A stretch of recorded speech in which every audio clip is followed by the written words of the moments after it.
एक घंटा, सिर्फ 1 घंटा बाकी था। इसराइल और अमेरिका की जानिब से ईरान पर तबाहकुन हमले की तैयारियां मुकम्मल थीं। जंग का शैतान सर उठाने वाला था, खून की नदियां बहने वाली थीं, मुसलमानों का एक और मुआशरा तबाह होने वाला था। लेकिन पाकिस्तान उठा। पाकिस्तान ने तारीख बदल दी। वजीर आजम शहबाज शरीफ और आर्मी चीफ आसिम मुनीर की दिलेराना क़यादत में पाकिस्तान ने आखिरी लम्हात में सिफारती तूफान बर्पा कर दिया। बातचीत के दरवाजे खोले, अमन का पैगाम पहुंचाया और जंग बंदी मुमकिन बना दी। ईरान के भाइयों ने फख्र और जज्बाती लहजे में कहा, पाकिस्तान ने हक और अमन की आवाज बुलंद करके भाईचारे को नई बुलंदी दी।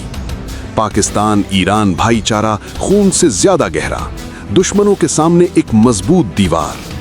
दिल धड़कते थे, उम्मीद टूटने वाली थी, लेकिन पाकिस्तान ने साबित कर दिया कि जब उम्मत पर बहरान आए तो पाकिस्तान सबसे आगे होता है। प्रोवाइडर पाकिस्तान, अमन का मुहाफिज, उम्मत की ढाल। अगर आपको ये फख्र पसंद आया तो अभी लाइक करें, शेयर करें, फॉलो करें और सब्सक्राइब जरूर करें। पाकिस्तान जिंदाबाद, ईरान पाकिस्तान भाईचारा जिंदाबाद, अमन जिंदाबाद।